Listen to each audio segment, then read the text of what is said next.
una amiga de Costa Rica nos hace una consulta sobre algunas interrogantes que le han planteado amigos que o por lo menos simpatizan con la postura evolucionista o son directamente evolucionistas y creen, y digo creen insistiendo en la palabra creer, no como fe, sino como creencia mitológica, creen que los argumentos demuestran o demostrarían que los seres humanos no hemos sido creados por Dios, sino que provenimos de algún tipo de evolución.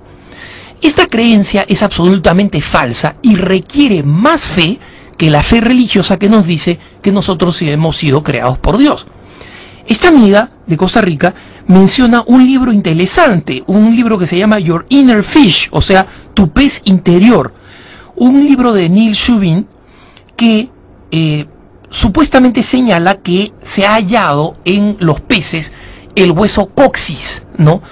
Y en consecuencia, porque se ha hallado en los peces el hueso coxis, eso sería una demostración de que efectivamente el mito evolucionista es cierto. ¿Y cuál es el mito evolucionista? Es un mito, e insisto que es un mito, porque no hay prueba científica alguna que lo demuestre. Y lo peor de todo, lo más vergonzoso, es que está así descrito en muchos de los libros escolares. Yo recuerdo que mi libro escolar mostraba las cosas así, ¿no? Se veía un pez que de pronto estaba saliendo, asomando la boca por la superficie, de tal manera que eso nos hace suponer que en algún momento cambió el desarrollo de las branquias de tanto asomar la cabeza, digamos, al aire, por pulmones, lo que le permitió respirar, convertirse, digamos, en lo que sería un batracio, ¿no?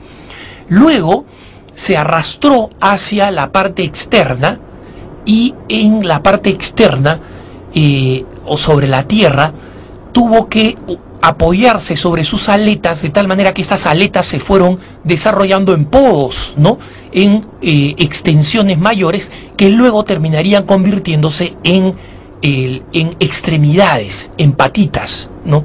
Luego estas patitas, por necesidad de buscar el alimento mayor altura, obligó poco a poco a algunos de estos animales a erguirse y erguir la columna vertebral de la posición horizontal en la que estaban a la posición vertical, ¿no? Y que poco a poco eso habría creado, por ejemplo, los primeros primates, ¿no? Los homínidos y luego finalmente el hombre. ¿Por qué no me la cuentan a colores? Esa historia es absurda, no tiene ningún sustento en la realidad, no se ha encontrado absolutamente nada que establezca una secuencia de esa naturaleza. Entonces, que exista un pez y que exista un batracio, que existan los dinosaurios, y luego que existan los monos, y luego que existan los restos del Pithecanthropus erectus, y luego que existan lo que somos hoy en día, el Homo sapiens sapiens, significa solamente que existen esas cosas, no significa que ha habido una línea de continuidad y que uno es sucesor de otros, porque si no, ¿por qué los sapos siguen existiendo y los peces siguen existiendo? ¿Por qué no todos se convirtieron en seres humanos? ¿No? ¿O qué cosa hizo que unos se convirtieran en seres humanos y otros no? La casualidad, dice el darwinismo. Y eso como explicación no tiene nada de científico. Científico significa demostrar con pruebas tangibles de la naturaleza algo irrefutable por la misma lógica de la naturaleza. En el darwinismo evolucionista o en el evolucionismo darwinista, como quieran llamarlo, no existe ninguna de esas pruebas, ¿no?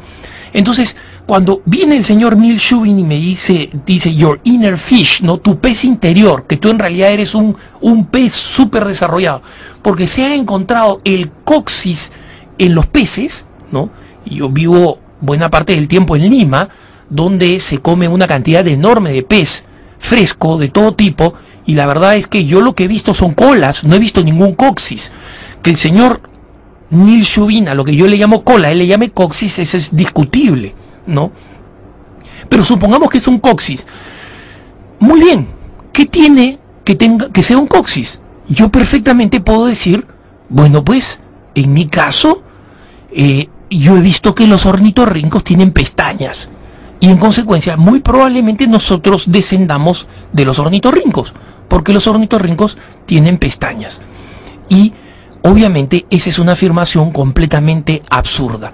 Hoy en día, más y más, la ciencia está demostrando que el evolucionismo darwinista es en realidad una fe atea, porque se basa simplemente en creencias completamente arbitrarias y no en creencias sólidas y convincentes, y no en demostraciones científicas.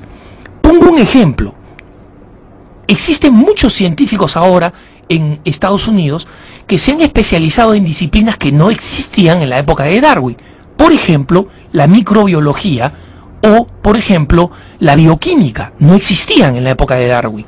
¿Qué cosa es la bioquímica? La bioquímica es la que ve los microscópicos componentes químicos que componen un cuerpo, un ser. Michael Behe, por ejemplo, un famoso científico norteamericano, escribió hace ya unos 10 años un libro que le mereció el odio de todos los evolucionistas darwinianos. Y el libro se llama La caja negra de Darwin, Darwin's Black Box.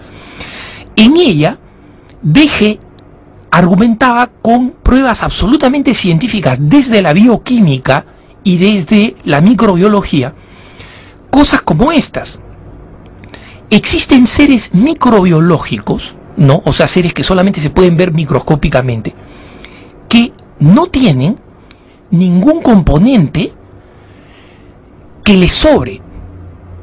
Hay seres monocelulares, por ejemplo, que tienen una pequeña extensión helicoidal que les sirve de hélice, de colita, digamos así, para poder navegar y buscar alimento.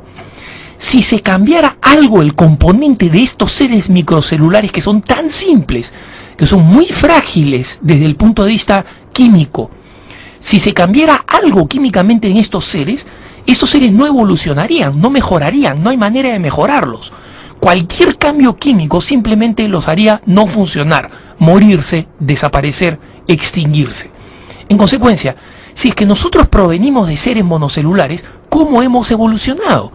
Si es que estos seres monocelulares tienen una composición bioquímica tan frágil que su subsistencia depende de que no cambien. Y han seguido existiendo a lo largo de millones de años precisamente porque su composición no ha cambiado. Entonces, ¿cómo se explica la evolución? Darwin no conocía estas disciplinas porque no existían los microscopios atómicos, no existían los microscopios estereoscópicos que hoy en día permiten ver muchísimo mejor elementos que a Darwin se le escapaban.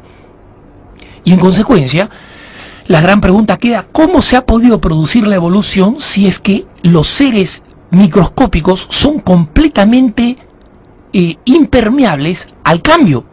No pueden cambiar, no pueden evolucionar. Cualquier intento de, entre comillas, evolución significaría su destrucción. No pueden cambiar. Es como si nosotros dijéramos, tenemos un trípode, ¿no? La perfección del trípode radica en que las tres patitas coincidan en un punto. Cualquier modificación a eso nos da simplemente tres palos. Se rompe el trípode. No hay nada que nos permita hacer evolucionar el trípode en alguna estructura mucho más compleja y complicada, porque los elementos que tiene le son propios. Y ahí quedó. Entonces, es importante comprender que cuando el evolucionismo darwinista ataca a la fe, este no es un debate entre ciencia y fe, no lo es. Es un debate entre fe agnóstica darwiniana y fe religiosa. Y la fe religiosa tiene mucho más sentido.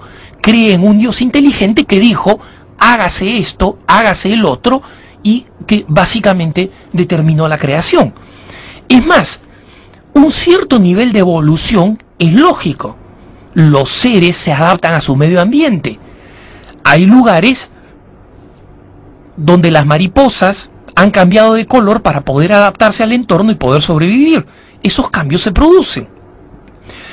Y el mismo Papa Pío XII, en doctrina que hoy sigue siendo aceptada por la Iglesia, señalaba que es posible, incluso, es posible, no, la ciencia no lo ha demostrado todavía, Pero la Iglesia no descartaría que hubiera habido alguna forma de evolución en los homínidos y que en un punto determinado Dios escogiera un ser ya preparado para recibir el espíritu y dijera, este es el ser humano. Y que en consecuencia el espíritu no fue producto de la evolución, sino que el espíritu fue insuflado, inspirado, introducido por Dios mismo.